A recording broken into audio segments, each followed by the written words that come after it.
What's up, guys? This is the Honest Outlaw here, and today we're going to be doing a quick review on a new scope. It is the Primary Arms 3x18x50, and it's got a 30mm tube. Before we get into it, I'll mention my Patreon supporters. Thank you guys very much. Keep the channel moving. Because of that, we do a monthly giveaway for all my supporters. I appreciate it. Also want to mention my Instagram. If you want to see cool stuff like this before it hits the table, hit up my Instagram, and I leave a link in the description below for ammo.com for $20 off an order of $200 or more. Now let's get into the scope here real quick. I have it on the table. You will see in the background, most likely throughout this video, a bunch of filler of me shooting it on my Model 10 Savage. I do love a good primary arm scope because they almost always balance really good features, weight, and quality, all for a reasonable price. Some of the features that make this unique is it has a first focal plane Acss HUD reticle, which is awesome. I could put some images of the reticle on there, but actually it's pretty easy to explain it right off the box. It's on the back of the box here. This is the Acss Dmr Reticle, and it's got all these neat little points here that you can use for Kentucky windage, so to speak. Now, I am not a sniper, so bear with me here. Most likely when I use this particular scope, I just use the elevation and windage markers on either side here. I didn't get super crazy and shooting like 30-mile or 40-mile-an-hour winds or anything like that. I kind of stayed in this little Christmas tree area right here. But as you can see, it's illuminated CQB, horseshoe chevron with the bullet drop compensation, wind marks 5 to 10, vertical ranging marks from 400 to 1000. You guys can read, but the point is this reticle is pretty awesome. I remember even a few years ago, you had to buy $3,000 plus scopes to get a reticle of this quality, and the amount of use that you can get out of this is pretty awesome. If you have a reticle like this, especially if you're 0 to 500, you really pretty much just use the reticle instead of using the turrets. I know because I have a similar scope to this with a Trigicon, and I ended up just using the hash marks for the most part in the last rifle class I was in. Now, first focal plane is nice for you guys that range with your scopes. So if you're not using a rangefinder and you're using the marks on your scope to range, first focal plane is really nice because you can do that at any magnification because the reticle gets bigger or smaller depending on the magnification range that you're at, whereas second focal plane, you can't do that reliably unless you're on max magnification. The ring on the center of the Acss reticle is illuminated, and it takes a CR123 battery.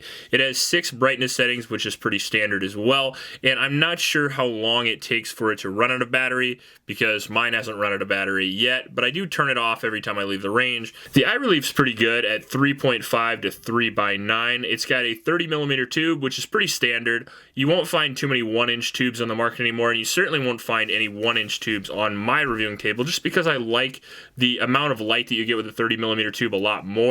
I know there's even bigger ones out there. I want to say 34mm now for like 1:8 and things like that for high-end scopes, but 30mm for me right now is pretty good. It's got uncapped 1 MOA adjustable turrets here that track pretty well, but honestly, again, I didn't use them that much. For the most part, I used the reticle, and if you're going to buy a scope with this advanced reticle, I would imagine you're mostly going to be using the hash marks as well, and this is kind of the difference between maybe, let's say, a $500 scope and a $3,000 scope, is I feel like the tracking on the turrets is going to be a little more precise on something like a Swarovski as opposed to the primary arms. I've heard that in the past, but I've never actually experienced that myself. So I just try to say that, although I didn't personally have any problems. But again, I'm not trying to shoot a hummingbird's dick at 1,000 yards with this. I was just plinking steel at about 300. The field of view is 36 feet at 100 yards on 3x and 6.1 feet on the maximum setting at 100 yards. It is fog resistant, nitrogen purge, and fully coated. All that good stuff that comes on your highly sought after quality optics, except for this one you can get for right around $500. Now, I know I had a similar thing happen to me. I wasn't really into primary arms optics until about 2 years ago or so, and I got introduced with their really lightweight, fairly durable 1:6 optic, and then they came out with a relatively cheap, like $300 or $400 1:8 optic. And to this day, out of all the optics that I've tested, I still use that 1:8 the most. And I use that on lots of my ARs and things like that. And I would imagine this is going to be a scope that I use quite a bit on several different bolt actions as well. I do have a Trijicon AccuPower of the exact same magnification range as this. And this is lighter. And I like the reticle on this actually better than I do the Trijicon. Now, I think the Trijicon glass is very similar, maybe a little bit better than this. I can't really tell, to be honest with you. And I would imagine it's probably a little bit more durable than this, since Trijicon makes things to like survive house fires and whatnot. That being said, for the Trijicon being almost twice as much as this, I noticed no difference in features or quality from either scope. The one thing that did break on this scope that doesn't shock me in any way, and won't shock any of you guys out there that use optics often, is that the front scope cover broke. And these break so much a lot of times that I don't even use scope covers if you actually get out on the field. And this one actually broke when my rifle fell. I had it on the bipod and I knocked it over to the side and it landed and it broke the scope cover out there. If you want $1 million idea, go out there and invent a highly reliable pair of scope covers, and there you go. You'll be the only one on the market, at least the one that I know of. If you know of any good ones, let me know.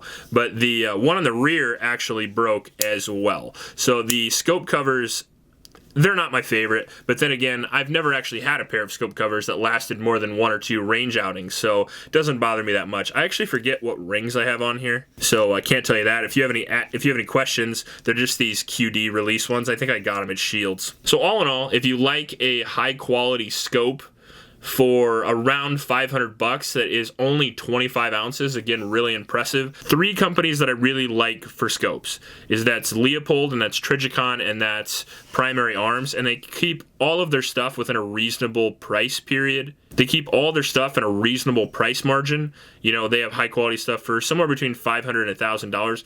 All 3 of those companies usually keep the weight down, and they usually keep the quality pretty high for the dollar amount that you're spending. If you like this video, please like and subscribe. Please help out your local homeless shelters, and remember to recycle. I'll check you later.